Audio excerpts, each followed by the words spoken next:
Hello to my fans in the UK. This is Rick Riordan, and I hope you enjoy the fourth book in the Heroes of Olympus series, The House of Hades. I always like hearing from my British fans. Some of you have sent me questions, and I know you're anxious to hear the answers. Evan writes he wants to know if Percy is going to meet any of his old friends in the House of Hades. Well, Evan, yes, you will see some cameo appearances by some of the old characters from the Percy Jackson series. I can't be more specific, unfortunately, but you will find out what's going on with some of the folks back at Camp Half-Blood, so stay tuned. Shannon asked if I have one particular book that really shaped me as a writer, and it would have to be The Fellowship of the Ring by J.R.R. Tolkien.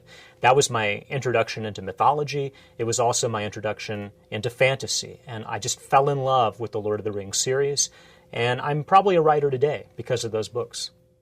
Ella wrote asking for some advice on writing humor. She says that she likes the humor in my books, but when she tries to write humor, it sometimes comes across as stilted and awkward, and do I have any tips about that? I think the biggest thing that I can tell you is write a funny scene and share it with one of your friends. Read it aloud. See if they laugh. That's what I do with my own sons. They help me kind of proofread the humor, and I'll see real quickly whether it works or whether it falls flat. Tricia asked a question that's pretty good. She says, if I were a god, what quest would I give to a hero to complete for me?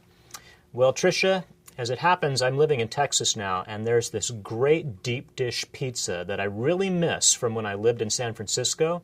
So I think I would send a hero to go get me a pesto deep dish pizza from Zachary's Pizza and bring it to me before it got cold. And then we'll see if they can do that. Ruth wrote, and she asked if Percy might have more adventures even after the Heroes of Olympus wraps up. Well, Ruth, I don't know. I haven't really thought that far ahead. I do think at some point Percy's going to have to deserve a happy ending here. I mean, I've put this guy through the ringer pretty badly over the last few books, and he is getting older. So I hope that our hero will be able to relax and maybe enjoy his teenage years without chasing monsters every other day. But we'll see. You never know. A demigod's life is very hard.